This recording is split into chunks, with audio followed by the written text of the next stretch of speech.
Hey guys, welcome back to the Experts Game podcast. My name is Matt Rudisell. I'm your host. Today we are excited to have a good friend of mine with us. Her name is Nekia Mba, and she has got a very exciting story to tell us.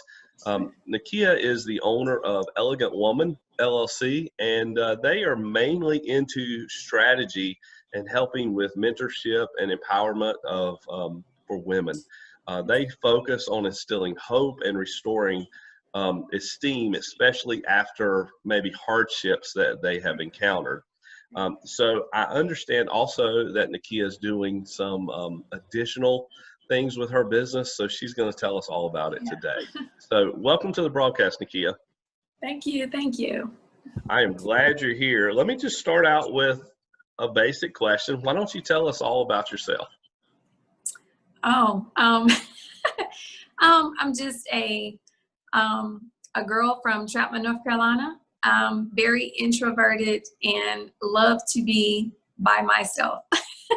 And that has allowed me over the years. I was always a bookworm and a person who picked up concepts very easy. Absolutely love to travel. I recently got married back in January, so I'm really excited about what marriage has in store. Have a lot of plans for my life. I love to build people, build businesses, just build. I feel like that is what I was called to do in life. I have an absolute passion for seeing people excel, and for me being in the air. I love to fly. So Okay, well, fantastic. Yeah. First of all, congratulations on your marriage. And I know you seem to be really, really happy right now, so I'm excited about that. You kind of told us a little bit about why you started your business. Why don't you tell us a little bit about what Elegant Woman is and what you actually do with that? So Elegant Woman is, like you said, it's a faith-based mentorship and empowerment organization for women. It started years ago, back in 2003. My son passed as an infant, and I started going through a very, hard time of grieving, and I would journal to cope, I guess you could say. An Elegant Woman was born from that place of pain. And then several years later, I was diagnosed with lupus. And it was just like, I felt like, crash, boom, that my life was just falling apart because I had worked really hard to get where I was. I was in the process of buying my first home, and it was just, everything just changed. So I went into a deep place of prayer. I was like, I need some guidance. I need direction. I'm so confused. I'm not understanding why my life is this way. And Elegant Woman was born from that. Over time, it has focused on strategy because I think of everything in life as a system. So if you get to the core of the system and put the components together, it works fine, effectively. And with life and purpose, when a person identifies what they're here to do and to accomplish, that is the component, that keeps the engine going. So Elegant Woman focuses on strategy specifically for women because, like myself, we go through hardships and we give up. We put our dreams over to the side, and we don't forget about them. We just leave them for a time. So my goal is to help women reinstill that hope. Hope as in heal, overcome your pain, and evolve. Still accomplish what you were set to do. So it's a strategy organization, and it uses journaling, writing prompts, stationary, tools to accomplish the goal. Okay. Very commendable. Yeah. I think that, it's something that is definitely needed for women and for men in our world today. What do you think has made you the most successful in this business? I think that, let me see, what has made me the most successful? Just because I've been through some things and I understand the thought process, especially with women. We're very emotional creatures. And my understanding of the thought process allows me to help people break things down, like fractions to the lowest component so it can be completed. But with that, I'm also very tactful. So I don't like excuses. And I always tell people that. I'm like, listen, whatever you've been through is, you through it and you can't use it as a crutch. So I think that also, can kind of be helpful, but also, tactful in the same concept. Sure. I think today I know that that I do a lot of training and Yep. a lot of the coaching and teaching that I do. I talk a lot about relationship marketing. Now, Mm-hmm. I look at that more on a business level, so to speak, so that we develop relationships with people, and then Right. eventually they do business with us. But you're kind of taking it a little step further, which I think is fantastic, because Mm-hmm. you're looking at the relationships that these women have or that they Right. have had, and how they can break it down to the fractions, like you said, Right. the lowest common denominator. And I love that example, Right. because that's what you have to do. You have to start with the core Mm-hmm. a lot of Yep. times. So, Yep. gosh, I think that's fantastic. Um, so you're working with a lot of different people right now. You're working with a Yes. lot of businesses. You're working Yes. um, on businesses of your own. What do you think your typical workday consists of? Just lead us through your Um, typical workday. So I always get up in the morning. I always do prayer first, and I read, at least a chapter a day, from my Bible. And then a lot of times it depends on what day it is.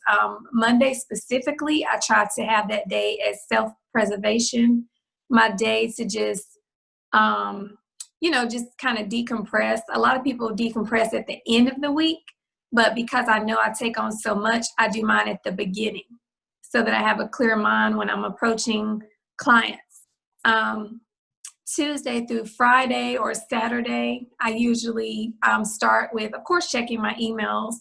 I space out my appointments because I do strategy sessions online and in person. So I always give myself an hour minimum for the strategy session. And then I give myself 30 minutes to decompress. In a day's time, I try not to go over four strategy sessions, because I absorb a lot and I want to give people adequate feedback. So I try to limit my appointments to 3 or 4 per day. At the end of my workday, which is usually around 6 or 7, I shut everything down, because when my husband gets home, it's family time. I never take appointments after he is off work. No email responses, nothing. Dinner, watch TV or whatever, we choose to do, and then prayer, and then go to bed.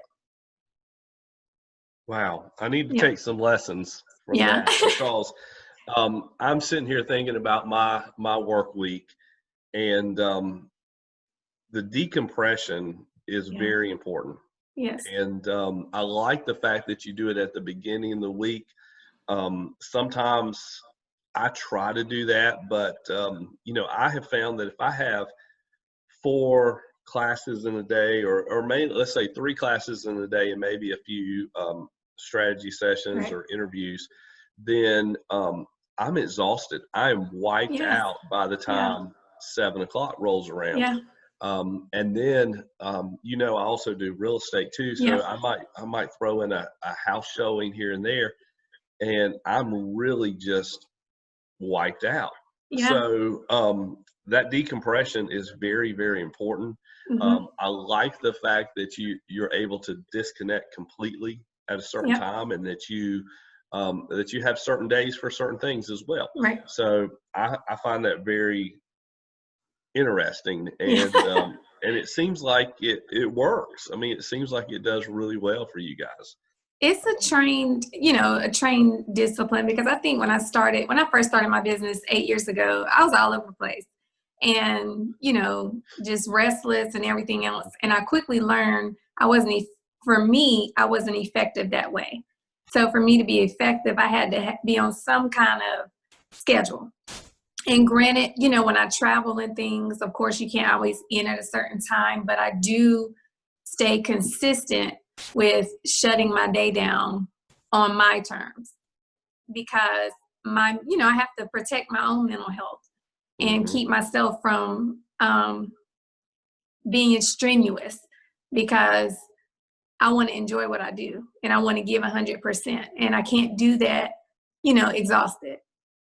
Correct. Right. Our clients are always looking for our best. And if we are exhausted, if we're tired, then we can't give that to them. So, right. So I think that's a great plan. Let me ask you this question. I know you told me earlier that you're in the process of doing some expansion in your business. Why don't you tell us about that real quick?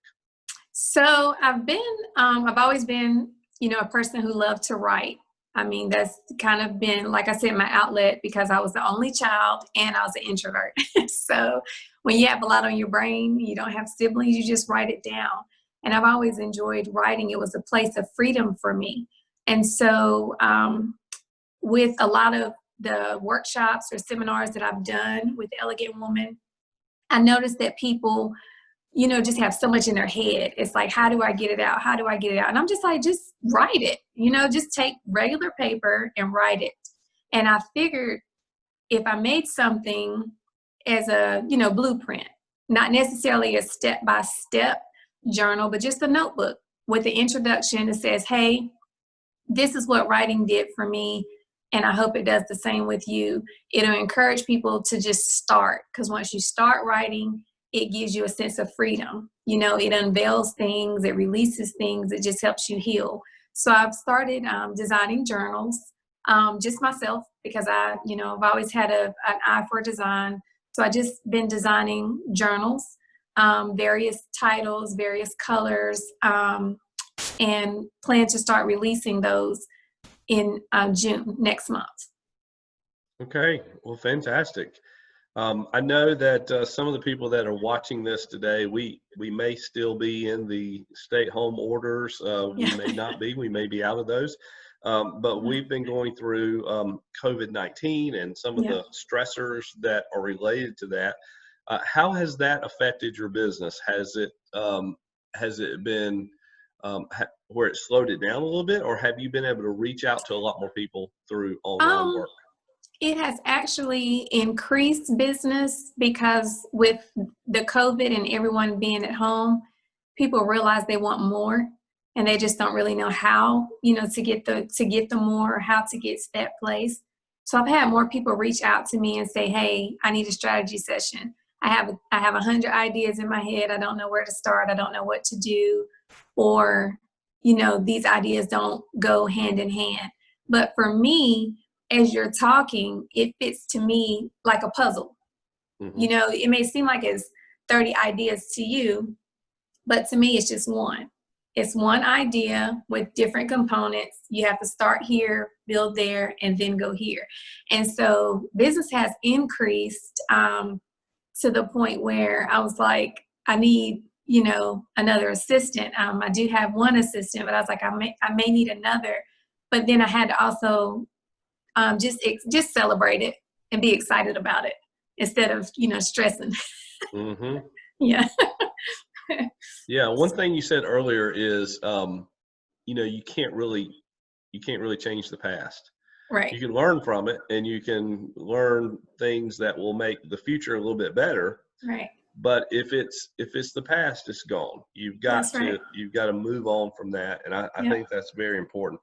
So a little fun question now. Tell us, maybe there's something that most people who do business with you, or most people that know you, maybe there's something that we don't know about you. Maybe it's a hobby or something exciting that you do that is just unique to you. You have anything like that you want to share? So I have this, like I said, I have an eye for design.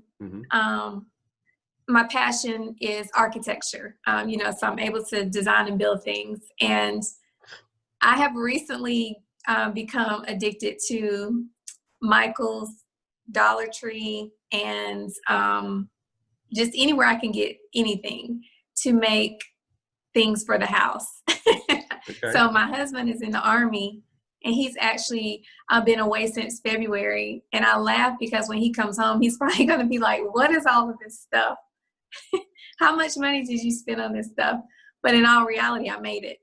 So that's kind of like a little fun fact. I've been making wall pieces, center pieces, just all kind of stuff. Okay. Well, Yeah. that's exciting. That's really Yeah. cool. Well, you've given us great information today. I think that this is going to be a lot of good information for people who may be overwhelmed a little bit. I mean, they may get to the point to where they're like, where do I go next? What do I do? Right. And I'm gonna put some of your information down below this video in the more section, so people will be able to reach out to you. Why don't you finish up today? Why don't you give us some tips that you may have? Maybe you've used them in your strategy sessions, or maybe it's just for a brand new entrepreneur. Do you have any tips you'd want to leave them with? Well, a few tips. Number one, always affirm what you want. Speak it to yourself, because you are the one that's listening. So I don't believe anything is impossible. I believe everything is possible with a plan. If you don't have a plan, or if you feel, overwhelmed or confused, I would encourage you to write everything, because a lot of times it's a blueprint. Like it's your whole business plan, but you have it jumbled in your head, so you can't see it. So just write. Don't worry about, if it sounds stupid or looks stupid or you can't afford it or what have you. Just write it. And then once you write it, give yourself a couple days and go back and review it. And you will see that it's not so, crazy, and it's not so jumbled, but it's actually becoming clearer with time. I will also give encouragement to just trust the process. There is no overnight success, but I also don't believe in failure. Everything is a learning experience, a learning opportunity. If it didn't do what you wanted it to do, that's okay. It did something. Take the something and keep moving and focus on forward. And if you don't know, ask. Like, reach out to people that are where you want to be until you find your perfect blend, meaning somebody that you feel like you can attach to and grow, because you do need a mentor. And you may come across several people that are mentors, but you need a mentor. Wow, that's true. That's true. I think there's so many good nuggets of information there. Yeah. The mentor part is very important. Mm-hmm. Whether that's somebody that you just study all the time, or somebody that you have that direct connection with. Yeah. Mentorship is super important. And I'll take that a step forward and say that a lot of times, as people in our positions, our businesses, we get just as much satisfaction out of mentoring other people. Yes. So there's so much there. I can tell you that in every class that I've ever taught, I've learned something. Mm-hmm. So I've learned from somebody else that even in my class, I think there's so many great, tips there. Nekia, thank you so much for being with us today. Before we leave, now I'm gonna put this in the notes, but why don't you tell people how they can get in touch with you? Well, on Facebook, the page is Elegant Woman. You'll see it. It's a woman inside of a butterfly without features, because she doesn't yet know who she is. On Instagram, it's my name, Nekia Mba, but Elegant Woman is attached to that. And I also have a website. It is www.elegantwoman.net. So I'm able to be reached that way as well. Okay. Well, thank you once again. Thanks for being here. I appreciate it. Guys, thanks for watching Experts Game Podcast. And I'll leave some information down in the links below, but make sure you follow us, make sure you subscribe to our YouTube channel, and check out all of our expert interviews that we've had. We've been very fortunate to work with a lot of people. So once again, Nekia, thank you so much. Thank you for the And advice. we wish everybody the best, and we'll talk to you soon. Yes. Thanks. All right. Okay.